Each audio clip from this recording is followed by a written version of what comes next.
Maxime s'apprête à accueillir un nouveau vendeur. Il s'agit de Christophe qui arrive de Lille au volant d'une Mini Cooper S cabriolet qu'il n'arrive pas à vendre depuis 3 mois. Salut Christophe.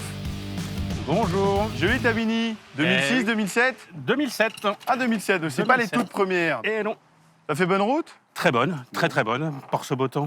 Cette Mini Cabriolet S date de 2007. C'est une phase 2 de la 3e génération de Mini. Et si elle est fabriquée à Oxford, en Grande-Bretagne, Mini est aujourd'hui une filiale de BMW.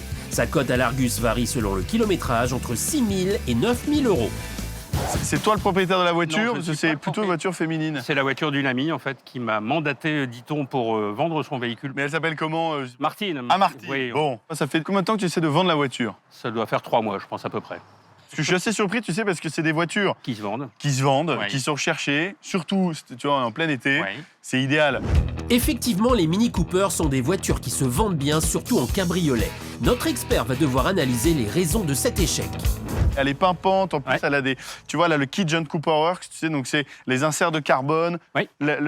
l'entrée d'air, les rétros, sûrement le levier de vitesse à l'arrière, mais on voit que cette foutue rayure. John Cooper Works, c'est une branche de Mini qui produit des accessoires pour lui donner un look de sportive, mais aussi des kits moteurs permettant de passer la puissance de la Mini de 175 à 210 chevaux. Ce n'est pas le cas de celle de Christophe.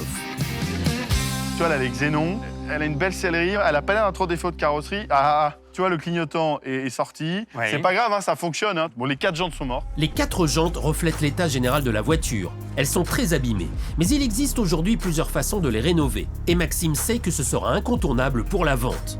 On va voir le mécanisme de la capote. Sinon, ce qui est pas mal, c'est que les joints ont pas l'air trop cramés.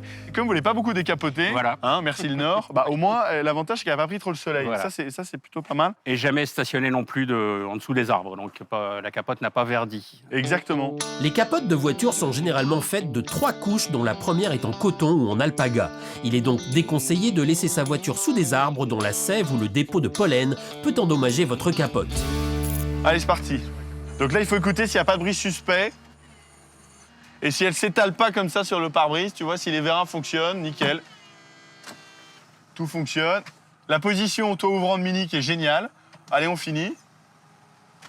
Toc. La capote est très bien. Il n'y a pas de traces et surtout, il n'y a pas de traces bizarres, ce qui prouve que les 2 vérins ouvrent et ferment de manière droite, ils ne sont pas tordus. Symétrique. Bravo, Martine. Ça, c'est un bon Merci, point. Martine. Cette capote est en très bon état et pourra tranquilliser un potentiel acquéreur. En revanche, l'extérieur laisse à désirer et gâche clairement le potentiel de la voiture entre les nombreuses rayures, le clignotant qui pendouille et les 4 jantes très abîmées. Il y a du travail. Maxime a déjà une petite idée des réparations qu'il faut entreprendre s'il veut vendre cette Mini à un bon prix et dans les meilleurs délais. L'expertise continue, c'est maintenant l'intérieur de la voiture qui est passé au crible. Petite goutte d'huile dans les charnières Ça, de porte. C'est oui. 3 fois rien. Les intérieurs de porte sont propres. C'est une voiture, en fait, je suis très surpris que pour 155 000 km, l'intérieur soit aussi propre. Ouais. Je trouve que c'est des sièges qui vieillissaient mal. Et là, ils sont particulièrement frais. Ouais, ouais. Donc, tu vois, ce qui me rassure, c'est que même si elle a des stigmates d'un usage urbain, Voilà, c'est on urbain, sent ouais. que notre chère Martine est quand même assez maniaque. Malgré ses 15 ans, l'intérieur est toujours impeccable. Un très bon point qui permet à Maxime de ne pas envisager des travaux sur la sellerie, ce qui sur ce type de véhicule pourrait faire monter le coût des travaux. C'est une super auto. Le problème, c'est que là, sur ce marché-là, la concurrence est rude. Combien Martine aimerait en avoir? Elle l'a annoncé à combien la voiture? Elle l'a annoncé à 9 000 euros. Vu l'état extérieur de la voiture, je comprends qu'elle n'ait pas eu trop d'appels parce qu'au premier regard, c'est pas très sexy. Ce qui est un tort, tu vois, parce qu'elle est propre. En revanche, notre expert est clair, 9 000 euros pour une voiture dont l'extérieur est à ce point abîmé par la ville, c'est un peu trop et c'est certainement cela qui pour l'instant fait fuir les acheteurs. Donc ce que je te propose, avant qu'on avance sur ce qu'on va faire pour vous aider, on va l'essayer. On y va? On y va. Allez, On y va. je t'emmène. On va la redécapoter quand même, hein? Oui. C'est bon, allez hop. Pour parfaire son expertise, un essai routier est indispensable pour Maxime. Il lui permettra d'analyser le comportement général de la voiture et plus précisément le moteur, les freins ou encore la direction. Si un problème important se révèle, la vente de la voiture pourrait tout simplement tomber à l'eau. Sinon, je trouve que la direction est super. Elle tire pas à droite, Ouais, non, elle pas va à droit. gauche, Ouais, elle va j'ai droit. tout essayé hier en Elle partant quand freine, même. en fait. elle freine bien. Non, il n'y a prend. rien de spécial. Voilà. Ah, c'est mignon, là, t'as un petit voyant rouge qui s'allume. Je sais même pas ce que c'est, ça doit être un contact de capote, il s'allume, il disparaît, il repart. Vu le prix que ça coûte à entretenir, on devrait pas avoir ça. C'est vrai. Bon, c'est pas une voiture qui a beaucoup de coupe, mais le turbo est quand Ouais. même là. Non, elle est bien, la direction est précise. Très précis, le volant est sympa aussi. Le volant est petit et sympa, il est pas abîmé. le pare-brise démarre assez tôt, mais on n'a pas trop d'air dans la gueule. Non, non, pas trop d'air, ça c'est bien. On a beaucoup plus d'air si on fait que le toit ouvrant en fait. Ah oui, Oui. Ah, c'est marrant Oui. ça, tu vois, ouais. Je m'en serais pas douté.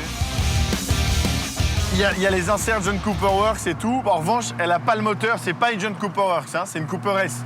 Donc elle fait que 175 chevaux, d'accord? Donc c'est pas la même chose. Donc c'est puissant, mais c'est qu'on pourrait avoir plus parce qu'elle a un châssis tellement rigide, c'est un kart la voiture, et elle pourrait prendre plus de puissance. C'est quand on la prend en main, bah, on a tout de suite envie de plus, tu vois. D'un point de vue sensation de conduite, tout est normal, c'est très fun, c'est vraiment une super caisse. Très rigide, elle glisse un peu à plat et pour un cabriolet, c'est vraiment rigide.